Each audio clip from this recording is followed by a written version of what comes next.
Live from Elk Grove, Laguna Creek Stadium on the campus of Elk Grove High School. Touchdown Productions, celebrating 16 years of local sports television, is proud to present Nevada Union Miner football. Tonight, in the final game of the 2012 preseason, your Nevada Union Miners take on one of the toughest teams in Sacramento, the undefeated #1 ranked Elk Grove Thundering Herd. Coming back late in the first half to make it 14-13 Elk Grove. Let's go down on the field.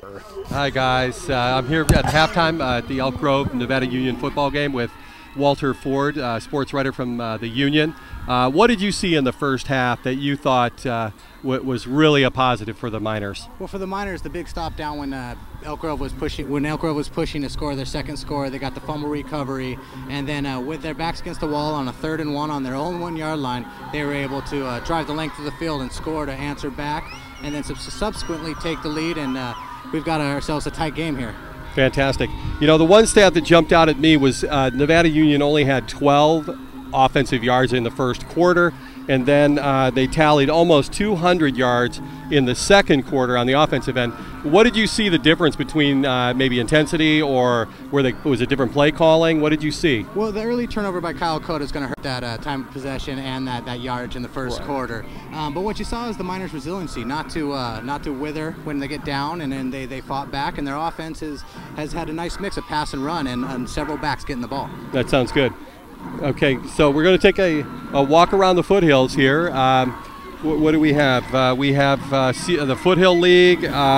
Wood Creek still sitting on top at 2-2. Anomaly. Still, and use 3-1. They're on top of the SFL right now. But Wood Creek is still an anomaly. They are 2-2, but they average over 40 points, and they also give up over 40 points.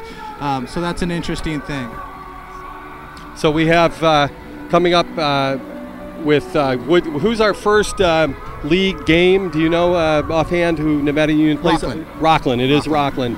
Okay, good. So let's jump over to the PVL. Bear River, I believe you gave me a halftime score from Press Plus Live. They're 14-7. Cody Hurd has punched in both scores for the Bruins. Okay, fantastic. And they're at half right now. And Placer is currently up 28-7 right now. So it looks like they're both headed in the right direction to start off a 4-0 preseason. Yes, that sounds good. So that'll be a great matchup maybe later on in the season. Absolutely. Okay, good. So now coming up we have Bear River. Do you recall who their first game of the PVL is? Oh, I'm not sure. Colfax. They'll be facing Colfax. And with Colfax now winning the last couple games, it should make for an interesting matchup. Yeah, the Colfax Bear River game is always an intense rivalry. Tight rivalry, yeah. Very good. Okay, so should we jump over to volleyball? Absolutely. Okay, good.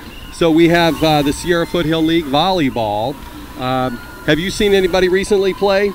Well, yeah, I caught Nevada Union this week and last week, and there, like I said, many different aspects. But the interesting thing is that Nevada Union and Bear River met up this week, and it was the Bear River, the D4 school, that came out on top with a 4-set victory. That is pretty incredible. That Bear River being such a smaller school and going up against a reputation of Nevada Union. Well, and that's what Matt McDonald wants. He wants his school to be on par with the D1 school, so that's why he schedules such a difficult non-conference schedule. And do you think that really sets his team up for a Pioneer Valley League success moving forward? Absolutely, and with teams like Placer, who are very strong this year, only losing their first game to a D1 school in Rockland, he needs to set that up that way. Otherwise, his girls won't be ready for a difficult PVL season. And is there a clear standout, or maybe two girls that you think that are really carrying the load for that team, or is it across the board a real strong club? Well, for Bear River, there's obviously Sarah Schell, who's an outstanding outside hitter.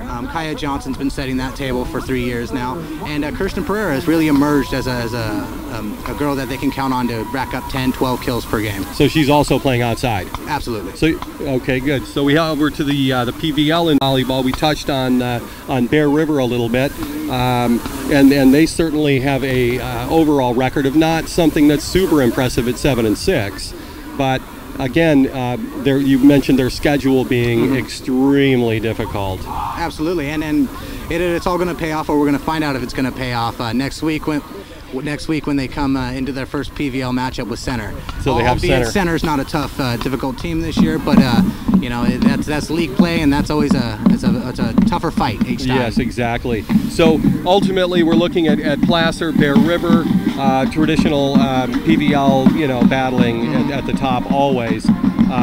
Is there anything that you know about Placer that maybe, is this a reload season, or is this a veteran club?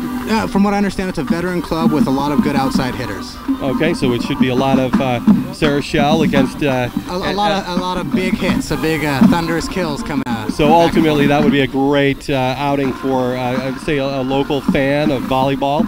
If they were looking to go to one game this season, that would be exciting. If they didn't catch the Nevada Union Bear River game, this would be a good one to catch. Fantastic. Okay. Well, join us next week here at the Placer Hillman versus Wood Creek. You'll find us on channel 11. It'll be Marty and myself. I'll be calling my first game out here with Touchdown Productions with the North Cal Game of the Week. It's been a great first half. Let's hope that the energy carries on. And so, guys, let's take it back upstairs to you. Let me ask you, what do you hear about the Sparks-Hannum situation? Well, the most recent I just spoke with Mike Blake, principal of Nevada Union, and Cole Hannum has his appeal coming up October 9th, and Mike will be in attendance there, and we should find out more from there. As far as Owen Sparks, he has not had a date set for his appeal yet. Okay, thank you very much. Okay. Thanks for joining us. My boss, Walter Ford. Always a pleasure to have you. I'm glad it's bye week, Walter, because then I don't have to file an article this week.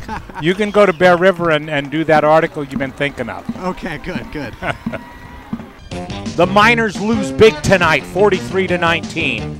For Paul Brown, Scott Hopper, Gil Dominguez, and the entire Touchdown Productions team, this is Jim Adams reminding you that you've been watching exclusive coverage of Nevada Union Miner football. We'll see you in 2 weeks. Good night, everybody.